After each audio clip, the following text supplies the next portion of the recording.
Controllers witnessed it all. I very quietly turned to the supervisor and I said, I think something is seriously wrong with this plane. They were handling those 4 flights when they were hijacked. A lost signal. I said, American 11, is that you? And then came the next transmission. A chilling message. A horrifying sight. He pointed out the window and said, look at the World Trade Center. The nightmare in the making. From the first clues to the terrible finish. Our skies were turned into a war zone. And then they accomplished what has never been done before. They cleared the skies to save more lives. To land almost 5,000 airplanes without a single error is a feat of airmanship that I don't think will ever be equaled. Tonight on Dateline, for the first time, the air traffic controllers in charge of those doomed flights tell Tom Brokaw what they saw and heard and did. As America remembers. Here now is Tom Brokaw. Good evening. Where were you on September 11th? Today, certainly here in New York, with all the sad memories and solemn memorials, we've heard answers from a number of people, grieving family members, survivors, government officials. But there is one group we have not heard from. They saw the attack coming from the very beginning to the end. They are the air traffic controllers who were in charge of America's airspace that morning. What they witnessed, even now, is hard to fathom. And what they managed to do had never been done before. Tonight, for the first time, they tell their compelling story. 01 Boston Tower, we took the right taxi position. It's a beautiful day. It was a great day to be flying. Contact Boston Center on 125. Controllers are doing a great job moving the airplanes. Runway 4 left, clear for takeoff. Nothing was different. September 11th seems a perfect day to fly in the Northeast. Daybreak was crisp and bright. There was unlimited visibility, no ceiling. Conditions were just right. Northwest 553, your readback is correct. We were very busy. Things are moving nicely. 015, you may see traffic inbound for runway 4 right. As usual, the skies over America that day were crowded with airplanes, often 4,000 to 6,000 airborne at any given time. For air traffic controllers, keeping them moving safely and on time is an intricate, choreographed ballet. Each plane moving through the air at different speeds, altitudes, and headings. It is a thing of beauty. It is like clockwork. Making it all happen is a complex mix of manpower and technology, procedure and judgment. The pressure is constant, the stress unrelenting. British Midland 701, descend and maintain flight level 350. Despite the computers and training, the backup systems and safety equipment, in the end, it is the air traffic controllers who must, at a moment's notice, make sense of it all. But on this day, nothing would make sense. You're ingrained to know that you're going to be faced with adversity or possibly even death. You always wonder, you know, the law of averages, that sooner or later something's going to happen. And you just hope that it's not on your shift. But for these 20 air traffic controllers and hundreds of others across the U.S., it did happen on their shift. 1 year ago today, the morning of September 11th, they watched in disbelief as 4 passenger planes were hijacked back-to-back in little more than an hour. They were as stunned as the rest of us, working in uncharted territory, but at the same time forced to make critical decisions. Hundreds of thousands of lives were at risk. Tonight, for the first time, they all share their story, what they saw, what they felt, as they were witness to the most devastating tragedy in aviation history. How much of that day has lingered with you? The whole day. Still think about it? Yeah. There's not a day goes by where you don't have to think about it. It all began at Boston's Logan Airport. It's morning rush hour. Planes are already stacked on the runway, waiting to get final clearance for takeoff. 8 a.m. American Flight 11, bound for Los Angeles, pushes back from the gate and is cleared for takeoff. The Boeing 767 with 81 passengers, 11 crew, and 24,000 gallons of jet fuel lifts off, headed west. As the plane climbs out of Boston Logan, it's handed off from one air traffic control center to the next. By 8:10 a.m., American Flight 11 is in the hands of Boston's regional en route center, which is located 50 miles outside the city. More than 75 controllers are on duty at the time. Among them, Tom Roberts, Lino Martins, Don Jeffroy, John Hartling, Pete Zalewski, and Mike Blake. Within minutes, the 767 is climbing through 20,000 feet and onto Pete Zalewski's radar. I initially climbed him to flight level 290, 29,000 feet. 8:14 a.m., 14 minutes since takeoff.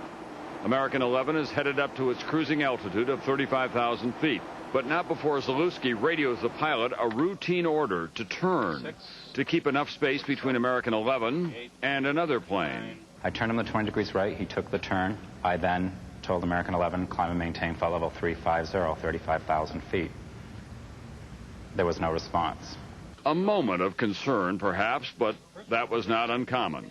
At that point, I was just thinking that it was, maybe the pilots weren't paying attention or there's something wrong with the frequency. Zalewski followed procedures, continuing to try to raise American 11 on the frequency. And at first, it was pretty much, American 11, are you paying attention? Are you listening? And there was still no response. I used the emergency frequency to try and get a hold of him through that. There was no response. By now, Zalewski is running a mental checklist, trying to account for the loss of communication, a technical problem, or maybe a mistake on the pilot's part. I went back to the previous sector to see if the pilot had accidentally flipped the switch back over on the radio. At that point, there was still, we had nothing. We weren't hearing from him. American 11 was Nordo, no radio contact. Zalewski stepped up his efforts. I would go on to call that aircraft 12 times. And as it went on, I even began to get more concerned. You're watching American 11 at that point as well, Lino? Yes, he was in my airspace at that time. Colleague Lino Martins, working nearby, is now also tracking the American Airlines plane. I saw him start the right charge, figuring Pete was going to climb him. That's when Pete called and said, no, he's staying at 290 because he didn't respond. He's Nordo. I said, we're not talking to him, and he was the last assigned at 29, but he may have heard the 35. I'm not sure what he might do here, so just watch him. At that point, again, I didn't think anything was wrong. But the second controller did have incoming flights directly in the path of American 11. I had to plan ahead on this new heading he was on. He was opposite direction with my Boston arrivals, and I had to get them underneath him. But then, at 8:20 a.m., American 11 abruptly changes course, turning to the northwest. I then saw the transponder shut off. And I'm thinking, well, maybe there's really something wrong. First, there's no radio. Now we lost this transponder. Every commercial airplane is equipped with a transponder that transmits a constant signal. The signal gives controllers on the ground a steady flow of information displayed on radar screens in a data block, such as this one. Think of it as the airplane's vital signs: the carrier, flight number, speed, and altitude. If the transponder is not working, the plane is simply a blip on radar. Controllers can see only the location and the speed of the plane. And so I very quietly turned to the supervisor and I said, would you please come over here? I said, I think something is seriously wrong with this plane. I don't know what. It's either mechanical, electrical, I think, but I'm not sure. Did you suspect hijacking at that point? Absolutely not. No way. American 11 has been Nordo for 6 minutes, and now other controllers are becoming concerned. Tom Roberts tries yet another method to contact the plane. I would happen to be working another American flight on my frequency. One of our procedures or protocols is to go aircraft to aircraft on a company frequency to see if the pilots from one flight can talk to the pilots of another flight. But that, too, fails. There still is no reply. The silence increasingly ominous as the jet, now drastically off course, flying in a northwesterly direction toward Albany, New York. Controllers are scrambling to help create a safe zone around the runaway plane, moving every other flight in the area out of the way, from the ground all the way up to 35,000 feet. Pretty much moved all the airplanes from Albany, New York to Syracuse, New York out of the way because that's the track that he was going on. I didn't know when he was going to turn back, if he was going to turn back on course. And we had no altitude information. So it's not just clearing the altitudes of conflicting traffic. It was that whole altitude stratum from the ground up to 35,000. It's now 8:24 a.m., 10 minutes since losing contact. That's when controllers see the plane make another unauthorized turn, this time to the left, going south. When he started his left turn, I was thinking, oh, great, maybe he's getting back on course. But then he continued the left turn I said, wait a minute, something's going on here. This is not right. And that's when I heard the first transmission from the aircraft. We have some planes. Just stay quiet and you'll be okay. We're returning to the airport. And I wasn't quite sure what it was, because it was just a foreign voice. It was something very different. To me, it sounded almost Middle Eastern. And I asked, I said, American 11, is that you? American 11, are you trying to call me? And then came the next transmission. Nobody move. Everything will be okay. If you try to make any move, you'll endanger yourself and the airplane. Just stay quiet. And in that transmission, I immediately knew something was very wrong. And I knew it was a hijack. And what did you hear? I remember the part of them saying they were going back to the airport. And by that, I deduced that they were going to go back to Boston. That's what I was thinking. And I didn't believe it was one of the American pilots on board. I immediately stood up and yelled at the supervisor, John, get over here immediately right now. And I just remember everybody in that building and in the aisle just looking at me like, what is wrong with you? Zalewski cannot make out exactly what the hijackers are saying, but the tone of their voices alone chills him. I felt from those voices the terror. For some reason, I knew something would seem worse than just a normal hijack. It just seemed very different to me. Did your heart skip a beat at that point? You guys are known for your cool. We are, and I think I went into do your job mode. Zalewski immediately asks for an assistant to help listen to the transmissions coming from the plane and puts the frequency on a speaker so others can hear. And he notifies the supervisor there is a hijacking, the first one on a U.S. carrier in more than a decade. And then the supervisor came over, and that's when we realized something was serious. And he headed southbound towards New York at a high rate of speed. As Boston Center supervisors notify the FAA and other air traffic centers about the hijacking, Zalewski anxiously listens on the frequency, thinking the hijackers might try to make contact.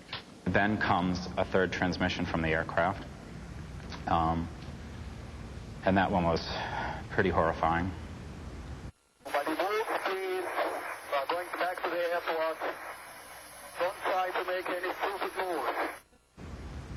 And I can just remember the people in the aisle that I was working with. That was the first time they were able to hear the voices also, other than just myself. And I remember one of the controllers that was sitting 2 over from me just say, that is really scary. Zalewski, concerned he might be missing vital information, asked the supervisor to have someone pull the transmission tapes that are automatically recorded right away. And thankfully they did pull the tapes, and a part that I didn't hear, which was we have more planes or something to that effect, and that really was a key statement. You heard those tapes? Yes, I did. I heard exactly what Pete heard, and we had to actually listen to it a couple of times just to make sure that we were hearing what we heard. I've heard a number of different tapes in the past of aircraft crashes, and this was, in my mind, the worst. I'd never heard something like that. Was it just cold-blooded? We have a lot of airplanes, and it made you actually step up and think. What did he mean? What's going on? What's next? The voice they're most likely hearing is that of Mohammed Atta, who would later come to be known as the mastermind of the terrorist attacks. Controllers believe the hijackers mean to speak to the passengers, mistakenly keying the mic to air traffic control and Pete Zalewski instead. By now, American 11 had crossed into airspace John Hertling controls. And Tom come over and told me that this aircraft, we believe, is hijacked, and he's last reported at 29,000 feet. What did you think when he said the word hijack? I didn't believe him, because I didn't think that stuff would happen anymore, especially in this country. The plane is now speeding south at almost 600 miles an hour, far faster than the 450 miles an hour it should have been flying. With no transponder information, controllers were now asking the assistance of another plane heading to the West Coast that morning. It is United Flight 175. I said, I'd like you to look at your 12:01 o'clock. Tell me if you see an American 767. And he said, Yeah, he's about 28, 29,000. The United flight that Hartling was speaking to had also taken off from Boston's Logan Airport, only 14 minutes after American 11. In fact, it was also a Boeing 767, fully fueled, bound for Los Angeles. It was carrying 58 passengers and 6 crew. Hartling had no way of knowing that 5 terrorists are also on board this plane, only moments away from making their move. I said, well, turn 30 degrees to the right. I want to make sure I keep you away from this guy. Because I had no idea where he was going. So you're still in touch with the pilots in that cockpit? Yeah. Now that the second United plane was safely back on course, or so he thought, John Hartling handed it off to the next link in the air traffic chain, the New York area en route center. And you're keeping your eye on American 11. He's still now is going at a very high rate of speed. No, his speed started to drop drastically. And what did that say to you? That he was probably descending. Descending rapidly, headed in the direction of New York. Like the rest of us, controllers still had no idea where. 1680, contact New York Center 134.6. At the New York en route center in Islip, Long Island, Dave Bottiglia, Kurt Applegate, and Mark DePalma are working a routine shift. No idea what is about to come their way. At 8:41 a.m., United Flight 175 enters Dave Bottiglia's airspace and makes contact. The first thing he said to me was, we heard threatening transmissions being broadcast by the American. The pilots of the United flight have monitored a transmission from the hijacked plane repeating to Bottiglia what they overheard in the American cockpit. And his exact words were, everyone stay in your seats. The crew of 175 has no way of knowing they are only moments away from also being hijacked. By now, American 11 is crossing out of Boston's airspace and is bearing down on Bottiglia's territory in New York. Within seconds, the plane, or target as controllers call it, appears on his screen. The controller right next to me gets up and walks over to me and he says, you see this target here? He says, this is American 11. Boston Center thinks it's a hijack. So what did you think at that point? What was going through your mind? I really thought they were probably going to Cuba. So you kept track of the target? Kept track of the target. And now of course, we know that he was descending at a rapid pace, but we had no altitude or anything on him. So you didn't know how fast he was going down through the altitudes? That's correct. Within minutes, American 11 simply disappears from radar. It is 8:46 a.m. The only thing I can remember is when the American target disappeared, all I said was, well, we know he's not high altitude anymore. But within seconds, Bottiglia has another unexpected problem. As he and other controllers search the radar, looking for American 11, he suddenly notices that United Flight 175, which moments ago helped him locate the hijacked plane, also has disappeared. Instinctively, Bottiglia knows the two are somehow related. He asks another controller to take over all of his other planes. And I think my voice was shaking. Please just take everything and don't ask any questions. He calls the United plane several times, unsuccessfully, sharing the same anxiety his colleagues in Boston had felt only moments earlier. Kurt Applegate is working at the next radar bank in the New York Center. I could hear the talking behind me, and I realized he had 2 lost airplanes. That made me very nervous. I know something bad's happening. I really don't know what. We had no transmissions from the United. When I turned back to look at the radar, there was a target right over Allentown. So I turned and yelled to Dave. I thought that was his American that he was looking for. But you're in fact are looking at United. I was in fact looking at United, that's correct. A transponder signal quickly reappears on radar somewhere near the New Jersey-Pennsylvania border. A mistake, perhaps, on the part of the hijackers. The signal continues to transmit information to controllers. There is no longer any question in Bottiglia's mind that he's looking at a second hijacked airliner. The United flight is no longer heading west as it should be. Instead, it is turning ominously toward the east. Well, when I saw it, it was at 33,000 feet. And as soon as I said that, he started to turn to the left and descending. Did you continue to watch the United target move across the screen? Yeah, I was just looking at this United flight as he descended through traffic. You know, I'll tell you what, you damn near had a midair. For the first time, we're learning about a near mid-air collision. Applegate and Bottiglia showed Dateline how United Flight 175, streaking through the skies over New York at more than 600 miles an hour, barely missed colliding with another commercial flight, Delta 2315, en route to Tampa, Florida, from Bradley Airport in Connecticut. Applegate listens in disbelief as the controller next to him scrambles to move the other plane out of the way. God, I heard stuff from him I didn't think I'd ever hear in my career, ever. The frantic calling and the traffic calls, traffic 2 o'clock, 10 miles. I think he's been hijacked. I don't know his intentions. Take any evasive action necessary. That's something you hear in the movies, not on the job. It was a terrifying moment just to watch the two airplanes miss by less than, I think it was 200 feet. United 175 barely misses a fiery mid-air collision, a crash that, while catastrophic, could have saved lives by keeping the plane from reaching its target, the South Tower of the World Trade Center. There are now 2 hijacked airliners in the skies over the East Coast. The first, American 11, has already disappeared from radar. Controllers don't know where it is. The second is United 175, now over northern New Jersey suburbs. And in Newark, New Jersey, a third plane and group of controllers will be pulled into the unfolding drama. Dan D'Agostino is a controller at the Newark Tower. And if you look out that window there, they're all lined up just as we were on September 11th. The morning shift is running smoothly, other than the usual ground delays at Newark. We had about 25 to 30 planes at the runway at any given moment. Greg Callahan is clearing planes to take off and land. Only 5 minutes earlier, at 8:41 a.m., he had cleared a United plane to take off for San Francisco. It had been waiting on the runway, and by the time it took off, it was almost 40 minutes late. At the time, Callahan had no reason to give it a second thought. But the story of what would happen on that airliner, the bravery and heroism of 33 passengers and 7 crew, would become legend. It was United Flight 93.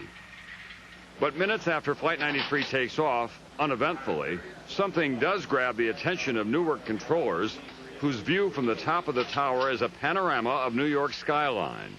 Working alongside Callahan is Rick Tepper.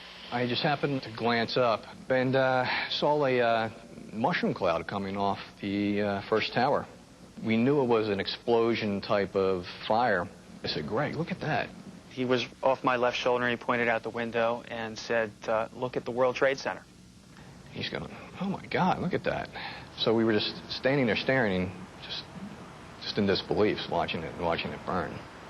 The initial reports, a small private plane appears to have crashed into the tower.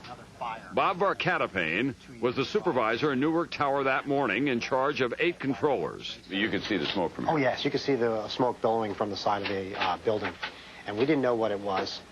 We contacted LaGuardia, Kennedy Tower, and Teterboro Tower to find out if they lost an airplane. And they all said they didn't know what it was.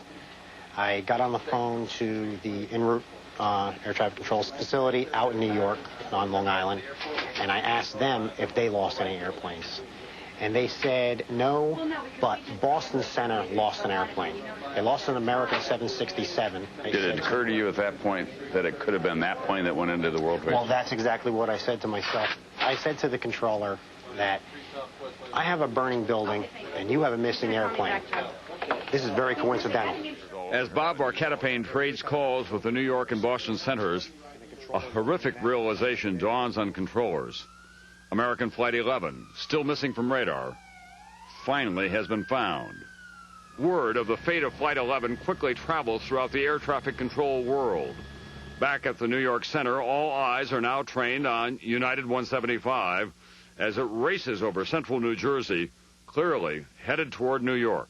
I know that an airplane has hit the Trade Center, but we were still hoping that the United was not going to do that. Until now, controllers thought, hoped, the plane was headed toward Kennedy Airport to land.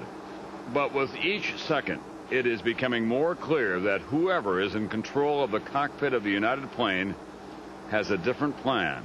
New York Center alerts another nearby air traffic facility, the one responsible for lower altitude planes. I got a call from New York Center saying we have an aircraft at 24,000 feet. He's not talking to anybody. We don't know where he's going. Don Krivalevi is on duty that morning. His colleagues, John Smith, John Riccardi, and Dean Jacopelli. Probably 10 miles into my airspace, he started descending. I pointed him out to John. And said, watch this aircraft. It's coming through. We don't know what's going to happen. And we just watched him go down. 8:52 a.m. It has been 6 minutes since American 11 hit the North Tower, and NORAD, responsible for the defense of the North American airspace, is now alerted to a second hijacking. It scrambles 2 F-15 fighter jets from Otis Air Force Base in Massachusetts to potentially intercept the United plane. But they are more than 150 miles and some 20 minutes away. The rest of the country, watching on television, still believes the crash in New York is an accident. But these controllers, now watching in horror as the second plane bears down on lower Manhattan, are the first to know the awful truth. We know he's going to crash. That's pretty much a given. We don't know where he's going to crash. I think we all knew that something was going to happen, be it the Statue of Liberty, the Empire State Building. It was highlighted to me so that I could watch it as it came in from the southwest and then made a direct turn towards the South Tower. When it made that direct turn, did you think, oh my God? I thought it was a fighter jet coming in to cover the city. As it turned out, it just continued to descend through 5,000 feet and lower. And that's when my soup came up and said, you know, you could probably consider him a terrorist at this point. And you kind of just turned around and got this kind of empty feeling. It was helpless. You couldn't do it. Yeah. You know, you sit there for 10 years controlling planes. For the first time in your life, you don't have any control of this at all. At Newark Tower, Bob Barcatapane is still on the phone with a controller at the New York Center and learns that a second plane has been hijacked and is almost on top of Manhattan. He says to me, as a matter of fact, do you see that target coming over the Verrazano Bridge? I went over to the radar and looked at the radar. The Verrazano Bridge is depicted on the radar. Right. And I looked over there, and I saw the aircraft descending out of 4,700 feet, 3,600 feet, 2,700 feet. I could hear him calling on altitudes. I have a target in sight. He's descending rapidly. And he said, look out to the southeast. And the gentleman working ground control said, hey, who's that? By the Verrazano Bridge. And here comes a very large target, descending rapidly, very fast. He was in a hard right bank, diving very steeply and very fast. And he, as he was coming up the Hudson River, he made another hard left turn and just heading for downtown Manhattan. It was fast. Very fast. Really moving. He was moving fast. Anybody in the room say anything at that point, or are you just transfixed by what you were seeing? Well, that pretty much confirmed all our worst fears as to if there's anything in the back of your mind saying maybe this just was something minor. Basically, there was a moment of silence, and then things really started to move. You could see that he was trying to line himself up on the tower. Just before he hit the tower, he almost leveled it out and just hit the building. I was still talking to the center at that time, and I just said, oh, my God, he just hit the World Trade Center. And you could see him go in the side of the building, and then you just saw the flames and explosion erupting out the other side of the building. What was going on in this room at that time? There was disbelief. They couldn't believe what we just saw. They knew it was coming, but until they saw it happen with their own eyes, it was too hard to believe. As the second strike plays out on live television, the rest of the country is also in shock, finally understanding what these controllers already knew. America is under attack. Controllers in the tower immediately wonder, could there be a third attack on the way? Supervisor Bob Barcatapane takes immediate action. I immediately went to the phone and called Washington, D.C. to tell them that Newark was ceasing operations. We were not moving any airplanes. Who did you call in Washington? I called the Air Traffic Control System Command Center. You have a hotline right in? Yes, I have a phone directly to that center. I told them that Newark was ceasing operations. We would not accept any aircraft landing at Newark Airport. My main concern was keeping airplanes out of this airspace. New York City was just attacked twice, so then we shut down, I believe that was the beginning of shutting down the National Airspace System. As Newark controllers shut down their airport, they have no way of knowing that one of their own planes, United Flight 93, cleared for takeoff only moments before the first tower was hit, is about to face its own crisis. At yet another air traffic control center in Cleveland, Stacey Taylor is keeping a close eye on her flights. The FAA is warning controllers to watch transcontinental flights headed west for anything suspicious. And then something very suspicious does happen. I hear one of the controllers behind me go, oh my God, and he starts yelling for the supervisor. He goes, what is this plane doing? What is this plane doing? I wasn't that busy at the time, and I pulled it up on my screen, and he was climbing and descending and climbing and descending, but very gradually. He'd go up 300 feet, he'd go down 300 feet. And it turned out to be United 93. By this time, United Airlines has warned crews still in the air about the potential for a hijacking. Electronic messages similar to an email have been transmitted to pilots. Beware, cockpit intrusion, the message read. The pilots on Flight 93 type back, confirmed. At the Boston Center, controllers are taking matters into their own hands to safeguard crews. I saw controllers step up to the plate and start warning flight crews. This was totally by the seat of their pants. It's not because they're directed to by anybody. It's just, okay, everybody's on alert right now. Watch for cockpit intrusion, that kind of... Absolutely. And I'm like, yeah, go for it. And in New York, controllers braced themselves for another possible assault on their airspace. Did you keep thinking, my God, there may be another target coming in here at some point? Yes. It was definitely on my mind. I was wondering what else was going to get hit, how many more times this would happen, where it would happen. But at that point, it was what was next. 9:30 a.m. at Washington's Dulles Airport, controllers also on high alert. But what they don't know is that one of their own flights is now missing. American 77. Flight 77 has been out of contact with controllers in Indianapolis for more than 20 minutes. Fighter jets are dispatched to track the flight, but the plane already has turned east, flying back over West Virginia toward Washington, D.C. Todd Lewis is working radar at Dulles Airport. One of my colleagues saw a target moving quite fast from the northwest to the southeast. So we all started watching that target, and she notified the supervisor.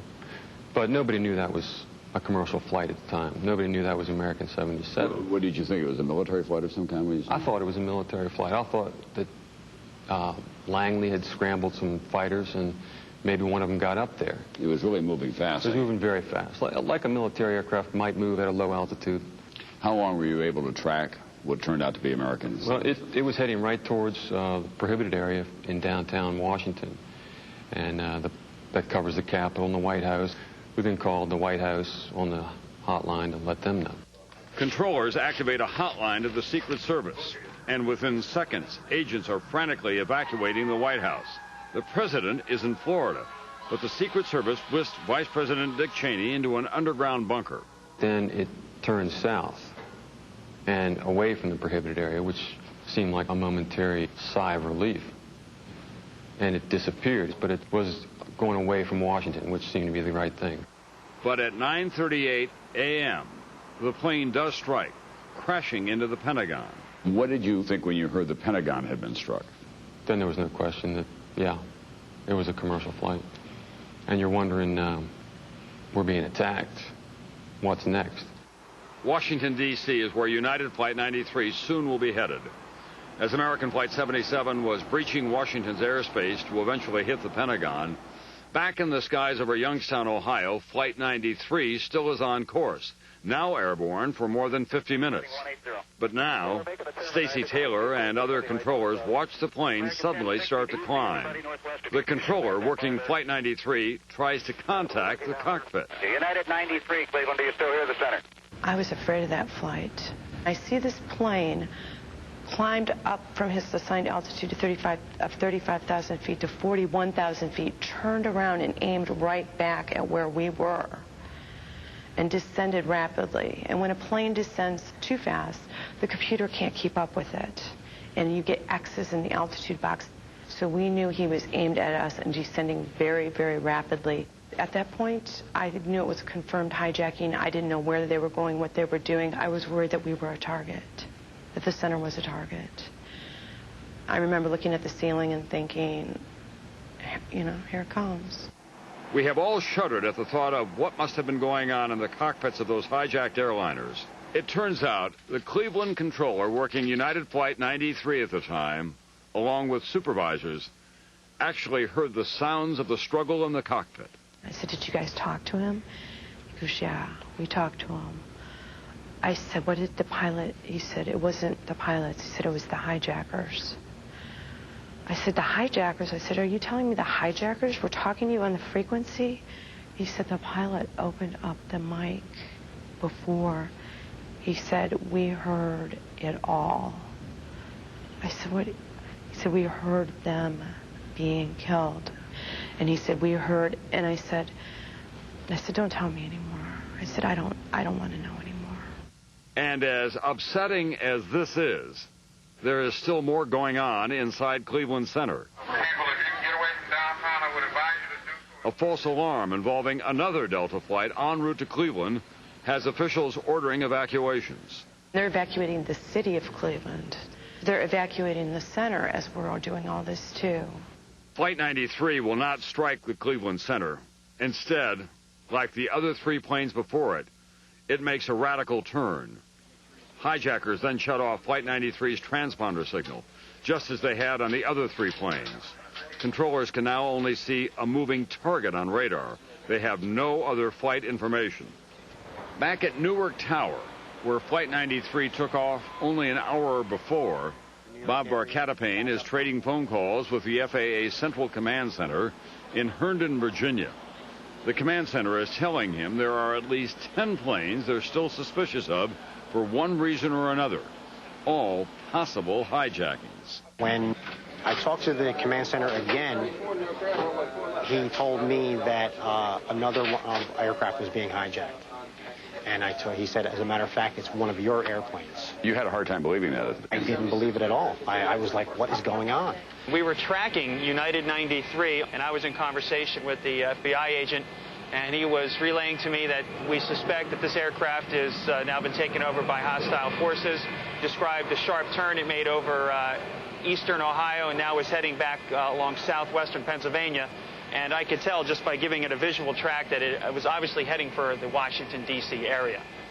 As Flight 93 speeds toward Washington, D.C., the Federal Aviation Administration does something unprecedented in aviation history. Officials at the FAA Command Center order that the national airspace be completely shut down, the grounding of every single civilian plane in the sky. This FAA animation shows what the skies look like at 9:45 a.m., September 11th, 2001.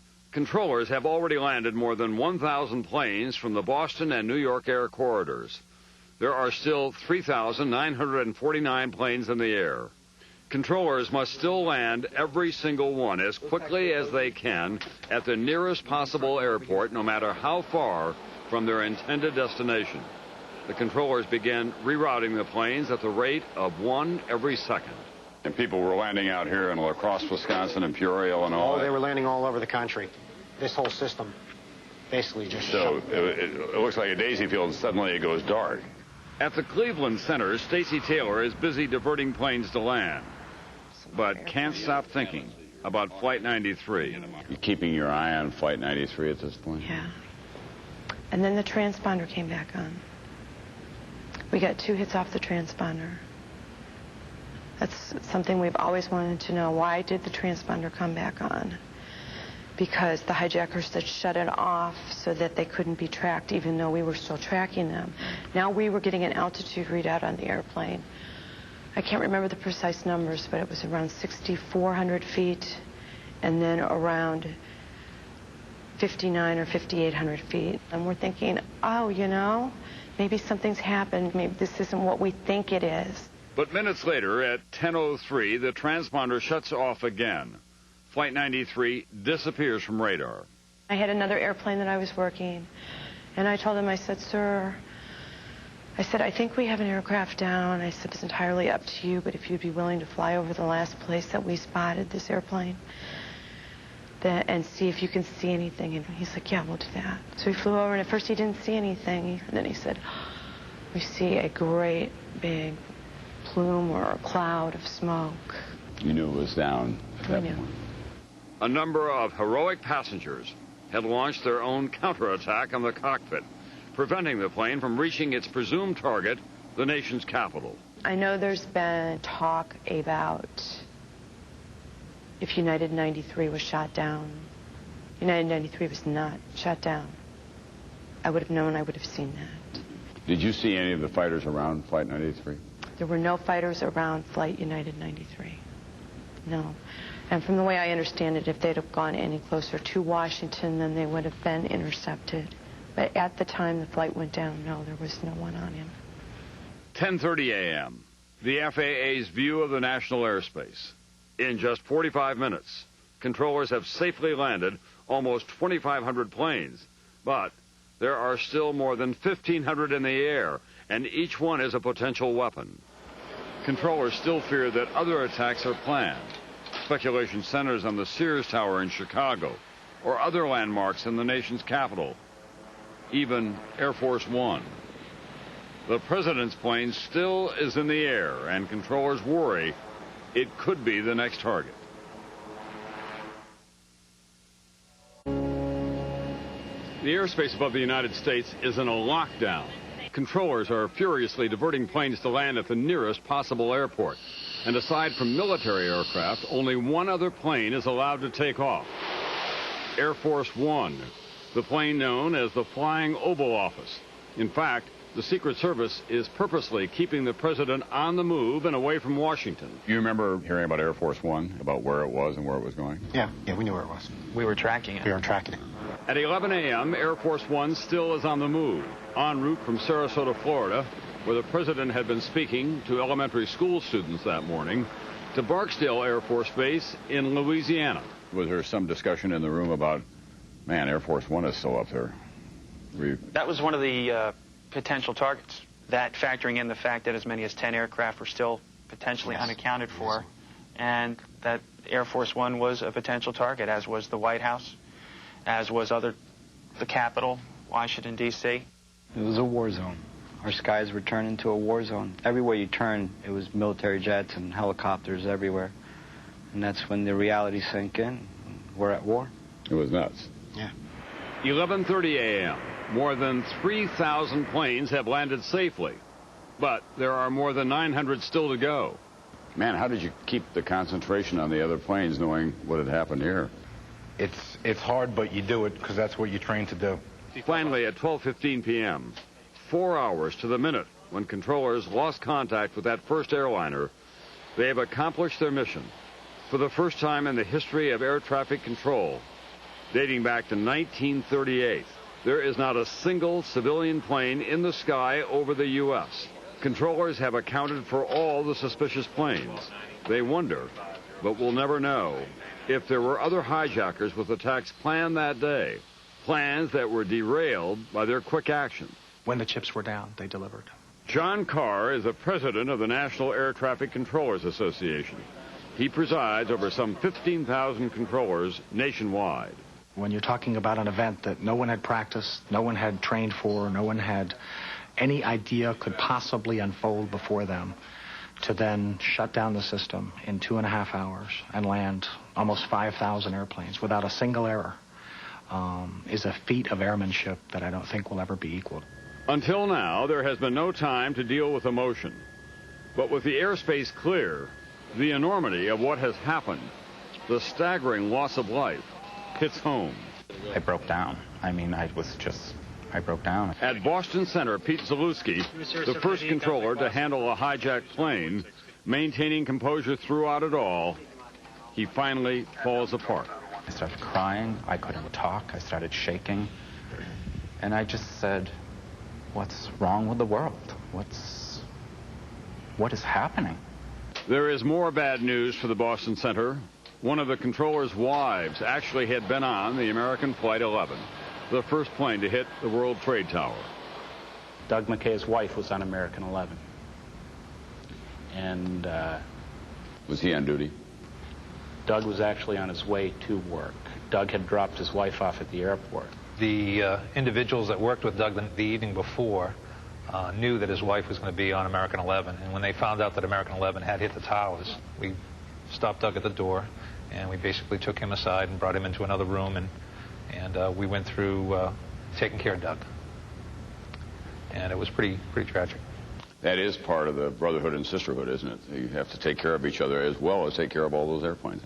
It sure is. And on that day, we lost Doug McKay also. He could never work again, not doing what he was doing before. The skies over America would ultimately remain closed down for 3 days to civilian aircraft. When flights resumed, Yes. and controllers came back on duty in this room after September 11th, what was the tone? Very somber. We were more worried about what it done to our industry. This is our industry. The pilots, the controllers, the users, they've taken our industry and turned it into a complete mess that nobody ever imagined. For many controllers, the coming days and weeks were harder still. Each shift a waiting game, with controllers wondering, will there be a next time? And if there is, will we be able to stop it? Every little thing that happened, I was jumping up. And any tiny little glitch would cause it. Stress was enormous. For Pete Zalewski, it was difficult to come back at all. For about a month, I didn't sleep. I was out of work for about 6 weeks, but I knew there was a point where I would go back. I needed my life back. Even before 9/11, controllers in New York were no strangers to tragedy. The crashes of TWA Flight 800, Swiss Air Flight 111, and Egypt Air 990 all happened in or around their airspace. And within weeks of September 11th, tragedy would strike again when another American plane, Flight 587, crashes on takeoff into a neighborhood in Queens. Were you working that day? Yes. What did you think when you heard that? I thought terrorism. It had to be. Everyone was kind of waiting for the next shoe to drop. And I think everyone thought, well, all right, we're in the next phase of whatever it is they have in store for us. But investigators now believe a failure of structure, not terrorism, caused the crash of American Flight 587 in Queens. While a year has now safely passed, the shadow of September 11th still hangs over them. Every time an aircraft doesn't do exactly what you tell them, it brings up the thought of what could happen now. And what's going to happen, what is he doing, why is he doing this, why is he not answering, and it brings it right back every time. How much do you worry about the new rules that fighter aircraft may have to shoot down a civilian airliner at some point? Hard to imagine, isn't it? Yeah. If it's hard for us, can you imagine how hard it is for that fighter pilot? Decision he has to make. Have you been briefed about those contingencies? We have contingency plans that we've been briefed on. Told to keep it secret? Pretty much, yeah. We'd have to kill you if you did. Well, let's not go that far. But that's a stark new reality in your life, Greg, that an American fighter jet might have to shoot down an airliner filled with civilians because it's been converted into a weapon by someone. Exactly. Right. It's not only planes as weapons, but we're also watching out for sensitive areas such as nuclear power plants, large stadiums, reservoirs. Yeah, bridges and so forth. And that's added a new dimension to our job. And we feel that we are every bit a part of this nation's defense when it comes to the skies as anybody else. Because, we're going to be the first line there.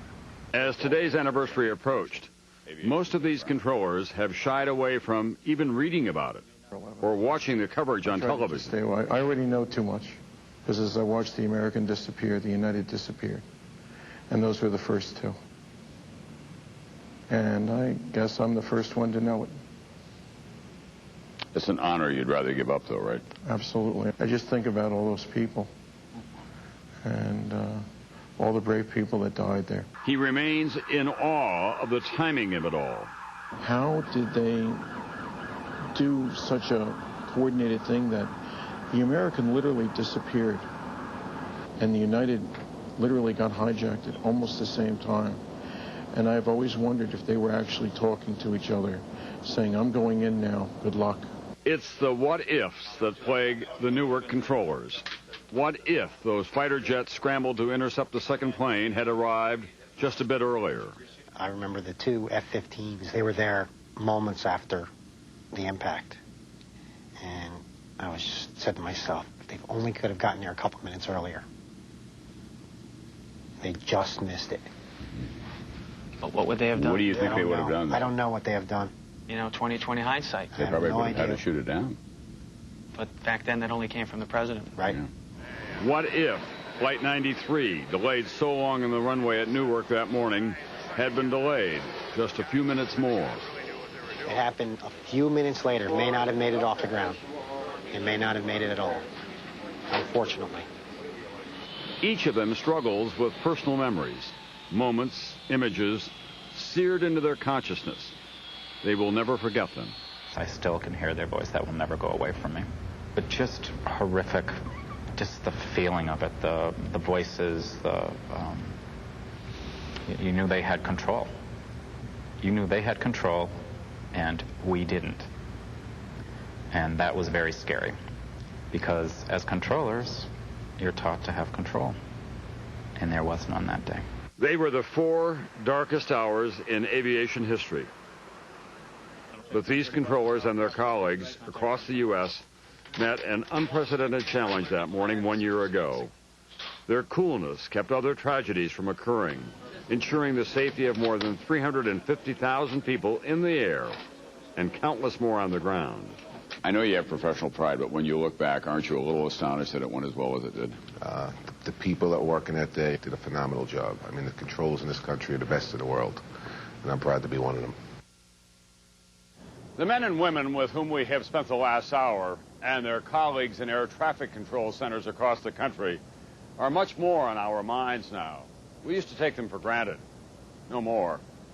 Now we have an insider's appreciation of their critical role in getting us off the ground and headed safely to our destinations, or in times of national emergency, out of the air and back safely on the ground. September 11th was at once the blackest day in their profession and the proudest. It was not their fault the airliners were hijacked, but it was their coolness and resourcefulness that cleared the air and kept other planes from mid-air crashes. And as we learned tonight, they did it with heart. We can't ask for more.